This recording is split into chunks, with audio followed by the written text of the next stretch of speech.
ಎಲ್ಲರಿಗೂ ಅನಂತ ನಮಸ್ಕಾರಗಳೊಂದಿಗೆ ಅಹಿಂಸಾ ಪರಮೋ ಧರ್ಮ ಅಂತಕ್ಕಂಥ ಆರೋಗ್ಯವೇ ಭಾಗ್ಯ ಅಂತಕ್ಕಂಥ ಈ ಸಿದ್ಧಾಂತದಡಿಯಲ್ಲಿ ಈ ಸಸ್ಯಾಹಾರಿಗಳ ಒಂದು ಸಭೆಯನ್ನು ಆಯೋಜನೆ ಮಾಡಿ ಇವತ್ತು 18 ಕಿಲೋಮೀಟರ್ವರೆಗೆ ರ್ಯಾಲಿಯನ್ನು ಹಮ್ಮಿಕೊಂಡಿರ್ತಕ್ಕಂಥ ಪೂಜ್ಯ ಮಾತೋಶ್ರೀ ಅವರಿಗೂ ಮತ್ತು ಗಣ್ಯಮಾನ್ಯರಿಗೂ ಮತ್ತು ಈ ಸಂಸ್ಥೆಯನ್ನು ಹುಟ್ಟುಹಾಕಿರ್ತಕ್ಕಂಥ ಪೂಜ್ಯ ಗುರುಗಳು ಅನಂತ ನಮಸ್ಕಾರ ತಿಳಿಸುತ್ತಾ, ನಾನು ವಿಜಯಪುರ ಜಿಲ್ಲೆ ಚಡಚಣ ತಾಲೂಕಿನ ಕೃಷಿ ಕಲ್ಯಾಣ ನಗರ ಆಳೂರು ತೋಟದಿಂದ ಒಬ್ಬ ರೈತನಾಗಿ ರೈತ ಕವಿಯಾಗಿ ರಾಜಧಾನಿಗೆ ಬಂದಿದ್ದೇನೆ.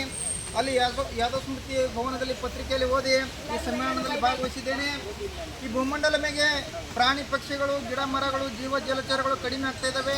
ವರ್ಷದಿಂದ ವರ್ಷಕ್ಕೆ ಮಳೆ ಕಡಿಮೆ ಆಗ್ತಾ ಇದೆ.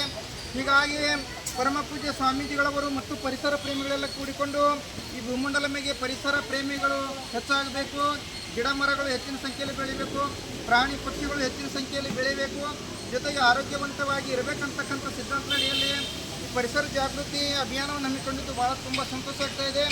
ಇದೇ ತೆರನಾದ ಅಭಿಯಾನವನ್ನು ನಮ್ಮ ವಿಜಯಪುರ ಜಿಲ್ಲೆ ಚಡಚಣ ತಾಲೂಕಿನ ಹಾಗೂ ವಿಜಯಪುರ ಜಿಲ್ಲೆಯ ಎಲ್ಲ ಹಳ್ಳಿಗಳಲ್ಲಿ ಎಲ್ಲ ತಾಲೂಕುಗಳಲ್ಲಿ ನಾವು ಆಯೋಜನೆ ಮಾಡಲು ಒಂದು ಯೋಜನೆ ಹಾಕಿಕೊಳ್ತಾ ಇದ್ದೇವೆ. ಅದಕ್ಕೆಲ್ಲರ ಆಶೀರ್ವಾದ ಮಾರ್ಗದರ್ಶನ ಇರಲಿ ಅಂತ ಕೇಳಿಕೊಳ್ಳುತ್ತಾ, ಅನ್ನದಾತನ ಮೇಲೆ ಇರಲಿ ಎಲ್ಲರ ಪ್ರೀತಿ, ಅನ್ನ ಬೆಳೆಯದಿದ್ದರೆ ಉಣ್ಣಲು ಏನೈತಿ, ಹಗಲಿರುಳು ದುಡಿಯುವ ಬಸವಗೆ ಸುಖ ಎಲ್ಲೈತಿ, ಕೂಲಿ ಕಾರ್ಮಿಕರ ಕಷ್ಟ ಕಣ್ಣಂತ ನಡೆದೈತಿ, ಬೆಳಕು ನೀಡಲು ಬೆಳಗುತ್ತಿದೆ ಈ ಸಸ್ಯಾಹಾರಿಗಳ ಸಮ್ಮೇಳನದ ಜ್ಯೋತಿ.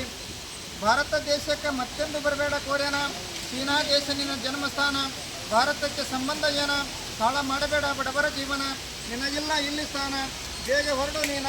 ಇದು ಸಸ್ಯಾಹಾರಿಗಳ ಸಮ್ಮೇಳನ ಆಸ್ಥಾನ.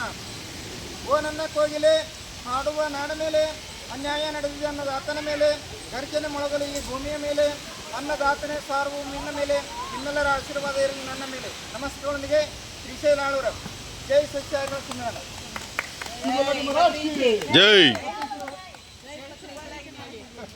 पत्री जी की जय।